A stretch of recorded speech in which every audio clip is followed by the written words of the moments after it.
কি রোদ্দুর।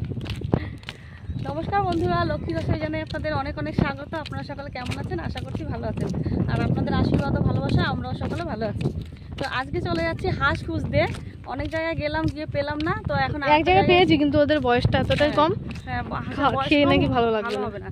তো আর একদিকে যাচ্ছি, দেখি গিয়ে পাই কিনা। চলুন আমাদের সাথে, আপনাদের একটু গ্রামটা ঘুরে দেখাই।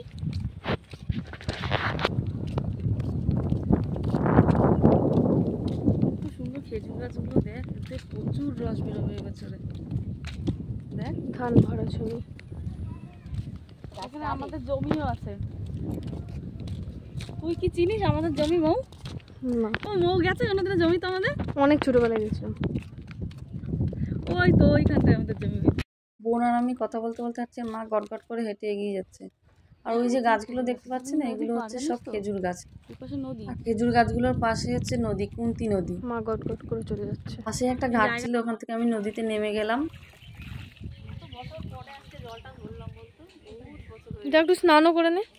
হ্যাঁ, কত স্নান করেছি আমি নদীতে সাঁতার কেটে, সেটা আমাদের ওই সাইডটাতে। আর ওই দেখো, ওই যে তাল গাছটা দেওয়া রয়েছে, নৌকা, ওই বাড়িতে গেছিলাম। ওই যে বাচ্চাগুলো, ওই দিদিটার বাচ্চা। মা গঙ্গার মন্দির। আর এখানে ঘাটটাট কিছু ছিল না, এগুলো সব নতুন করে দিয়েছে। এই নদীটা হয়তো সবাই চিনবেন না, কিন্তু অনেকেই নাম শুনেছেন। নদীটার নাম হচ্ছে কুন্তি নদী। আগে নদীটা আরো চওড়া ছিল, আর আমরা তখন সাঁতার কেটে নদীর এপার ওপারে যেতাম আর স্নান করতাম। ওই নদীর ঘাটের পাশেই একদম একটা মাসি বাড়ি আছে। ওখান থেকে মা ওই ফুলের চারা আর ডাল নিয়ে নিল, ওগুলো বাড়িতে নিয়ে লাগাবে। অনেক হাঁটলাম, হাঁটতে হাঁটতে অনেক দূর চলে এসেছি বাড়ির থেকে। এই দিকটাতে আমাদের জমি আছে, ছোটবেলায় 2-1 বার আসা হতো, মন কখনো সেরকম ভাবে আসেনি।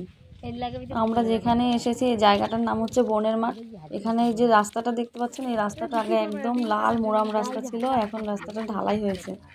এই গ্রামে যারা বসবাস করে তারা সবই হচ্ছে আদিবাসী লোক। এনারা সকলে ভীষণ ভালো, এদের মন খুব ভালো।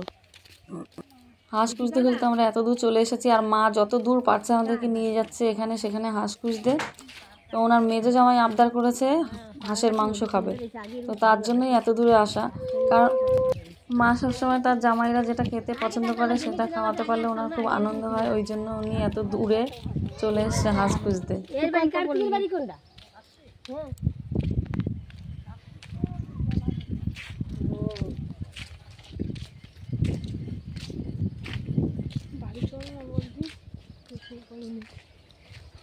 আর যাবো না, কেন চল। ও মাসি, মাসি হাজবেন্ড থেকে ওই হাজবেন্ডের কাজ বাড়িতে যায়। হ্যাঁ, ওই আগের বাড়ি, ওই কার্তিকের বাড়ি ওইখানে।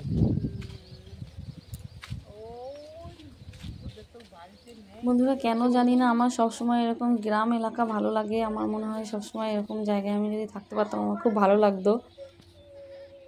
আমি কোথাও কোনো শহরে গেলে আমার এরকম আনন্দ হয় না, যতটা এরকম গ্রামে আসলে ভালো লাগে। ছোটোবেলা থেকে আমি যতবার যে কোনো গ্রামে গেছি, আমার মনটা যেন সেখানেই বসে থাকতো। আর এই যে দেখুন, কতগুলো সারস পাখি ওখানে বসে আছে, অনেক বড় বড় সারস পাখিগুলো। ওরা মাছ, ব্যাঙ এগুলো ধরে ধরে খায়, ওগুলোই খুঁজছে। তো বন্ধুরা, অনেক খোঁজাখুঁজির পরে এই হাঁস দুটো পাওয়া গেল, দিয়ে এই দুটো আজকে আমাদের রান্না বান্না হবে। তো হাঁস দুটো কেটে কুটে আমরা রান্না করব। কিভাবে রান্না করি, কোন পদ্ধতিতে রান্না করি, সেটা আপনাদের সাথে শেয়ার করব। তো হাঁস দুটোকে আগে কেটে নিই। তাহলে দেখুন বন্ধুরা, হাঁস আমাদের কেটে পশম ছাড়ানো হয়ে গেছে। এবার মাংসের পিস করে নেব। তো আসুন আমরা এবার মাংসের পিস করে নিই।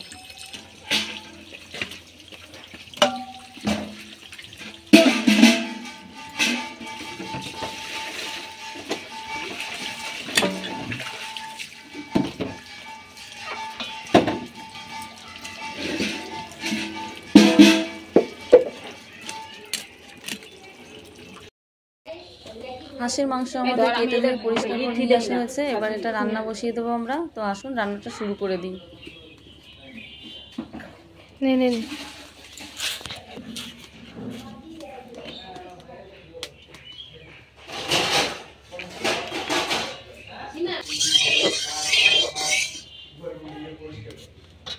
আজকে হাঁসের মাংস আমি রান্না করব আলু দিয়ে, তাই আলুগুলোকে ভেজে নিচ্ছি।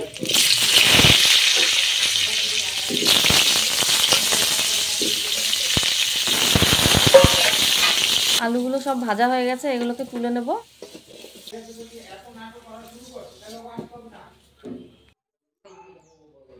কড়াইয়ে আবার তেল দিয়ে দিচ্ছি। তেল গরম হয়ে গেছে, আমি শুকনো লঙ্কা, তেজপাতা, গরম মশলা সব ফোড়ন দিয়ে দিচ্ছি।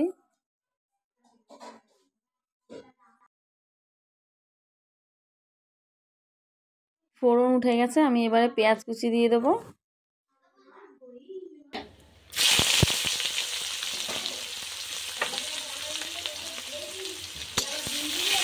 পেঁয়াজ ভাজা ভাজা হয়ে এসছে, এবার আমি রসুন থেতো দিয়ে দেবো।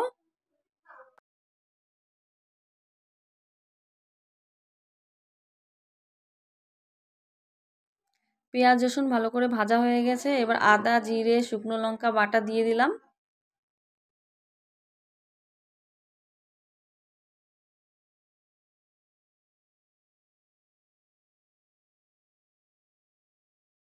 আর এবারে দিয়ে দেবো হলুদ গুঁড়ো।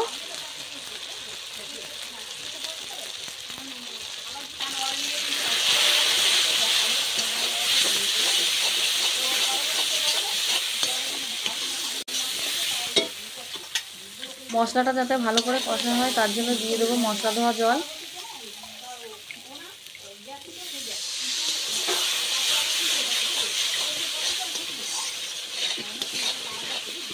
আর এবারে দিয়ে দিচ্ছি স্বাদ মতো লবণ।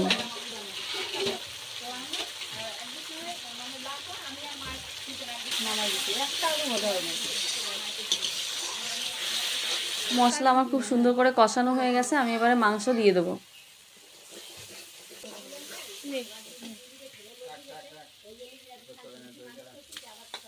এমনি খেয়ে নেবে।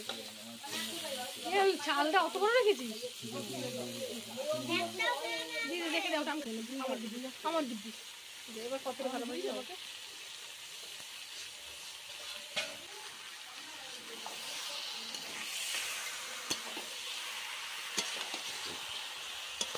এইটা ডিমের থলি।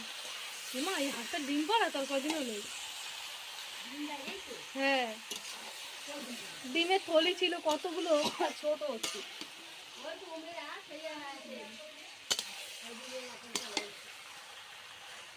মাংস আমি কষাবো না, মশলার সাথে ভালো করে মিশিয়ে ঠান্ডা জল দিয়ে দেবো। হাঁসের মাংস খুব শক্ত হয়, তাই গরম জল দিলে মাংসটার সাথে সাথে আরও শক্ত হয়ে যাবে। তার জন্য আমরা সবসময় ঠান্ডা জল দিয়েই হাঁসের মাংস রান্না করি।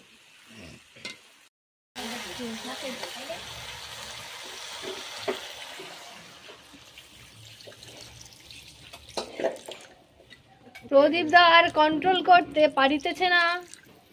কি খায়? আলু, কুমড়ো? থাক, ওইটা থাক, তাহলে একটু খিদেটা মেটবে।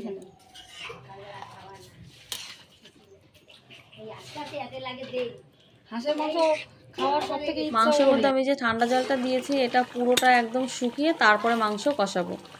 আর এখন একটু ঢাকা দিয়ে দেবো। ঢাকাটা খুলে দেখে নিচ্ছি কতটা হলো। করতে হবে আমি পাইছি না, তাই করতে বল চামড়াটা সুন্দর লাগবে।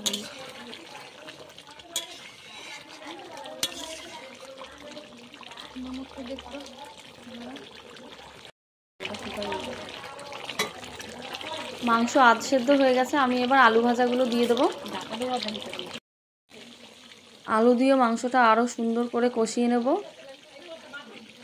বন্ধুরা, হাঁসের মাংস যতটা ধৈর্য ধরে সময় নিয়ে রান্না করতে পারবেন ততটাই বেশি টেস্ট হবে, আমি গ্যারান্টি দিয়ে বলছি।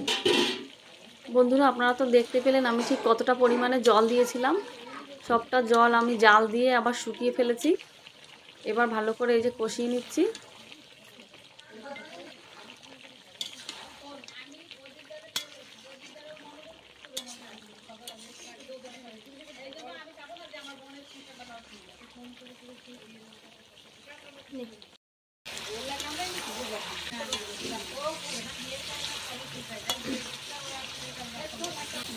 মাংস আমার কষানো হয়ে গেছে, আমি জল দিয়ে দিচ্ছি। আর এইদিকে আমি একটা মশলা তৈরি করে নিচ্ছি হামানদিস্তায়। ভাজা মশলা আগে ভেজে রেখে দিয়েছিলাম। এই মশলাটা হলো আমার হাঁসের মাংস রান্না করার সিক্রেট মশলা। যতক্ষণ না আমি এই মশলাটা হাঁসের মাংসের মধ্যে দেবো ততক্ষণ হাঁসের মাংসর আসল টেস্টই আসবে না। এই মশলাটা দেওয়ার পরে মাংসের টেস্ট ও ফ্লেভার দুটোই নিয়ে আসবে খুবই সুন্দর।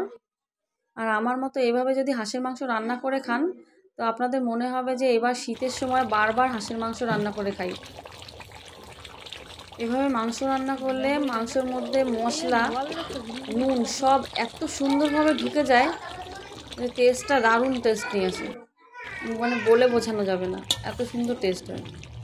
বন্ধুরা, শীতের তো শুরু হয়ে গেল, আপনারাও আমাদের মতো এবার হাঁসের মাংস খাওয়া শুরু করে দিন যারা যারা পছন্দ করেন।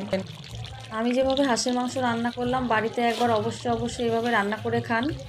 আর যদি ভালো লাগে তাহলে একটি লাইক, কমেন্ট, শেয়ার, সাবস্ক্রাইব করবেন, আমার পাশে থাকবেন। মাংস আমার রান্না হয়ে গেছে, আমি নামিয়ে নিলাম। আর ভিডিওতে প্রচুর বাইরের আওয়াজ আসছে কারণ বাড়িতে প্রচুর লোক, একটু কষ্ট করে দেখে নেবেন। তাহলে বন্ধুরা সবাই সুস্থ থাকবেন, ভালো থাকবেন, স্বাভাবিক থাকবেন। আমি আরেকদিন আসবো অন্য আরেকটি ভিডিও নিয়ে আপনাদের সাথে শেয়ার করার জন্য। আর আজকের ভিডিওটি আমি এখানেই শেষ করছি। নমস্কার।